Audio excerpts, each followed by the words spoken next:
Hello guys, ഇന്ന് നമുക്ക് സിമ്പിളായിട്ട് പിസ്സ എങ്ങനെ ഉണ്ടാക്കാന്ന് കണ്ടാലോ. സോ ഫസ്റ്റ് നമുക്ക് പിസ്സ ഡോ ഉണ്ടാക്കാം. ഇതിനായി നമുക്ക് first 2 cup of maida, east, sugar, oil and pinch of salt ഇട്ടിട്ട് നന്നായിട്ട് മിക്സ് ചെയ്യാം. ഇനി നമുക്ക് ഇതിലേക്ക് കുറച്ച് വാം വാട്ടർ ഒഴിച്ചിട്ട് നന്നായിട്ട് കുഴച്ചെടുക്കാം. ഓയിൽ ഒന്ന് തടവി കൊടുത്തതിന് ശേഷം ഒരു കോട്ടൺ തുണി കൊണ്ട് 4 to 5 hours വരെ ഒന്ന് മൂടി വെക്കാം. ഇനി നമുക്ക് പിസ്സ സോസ് ഉണ്ടാക്കാം. തക്കാളിയും സവാളയും വെളുത്തുള്ളിയും ചുവന്ന മുളകും പാടെ അരച്ച് മിക്സാണ് ഞാനിപ്പോൾ ഇതിലേക്ക് ആഡ് ചെയ്തത്. ഇനി നമുക്ക് ഇതിലേക്ക് കുറച്ച് ഷുഗറും സോൾട്ടും വിനീഗറും ടൊമാറ്റോ സോസും കൂടി ഒഴിച്ച് നന്നായിട്ട് കുറുക്കിയെടുക്കാം. സോസ് സെറ്റായ സ്ഥിതിക്ക് ഇനി നമുക്ക് പിസ്സ സെറ്റാക്കാം.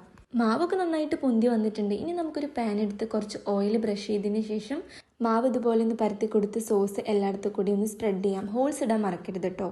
പിസ്സ ഉണ്ടാക്കുമ്പോൾ എനിക്ക് ഏറ്റവും കൂടുതൽ ഇഷ്ടപ്പെട്ട ഒരു പാർട്ട് പറയുന്നത് ഇതിങ്ങനെ ഒന്ന് അസംബിൾ ചെയ്തെടുക്കുന്നതാണ്.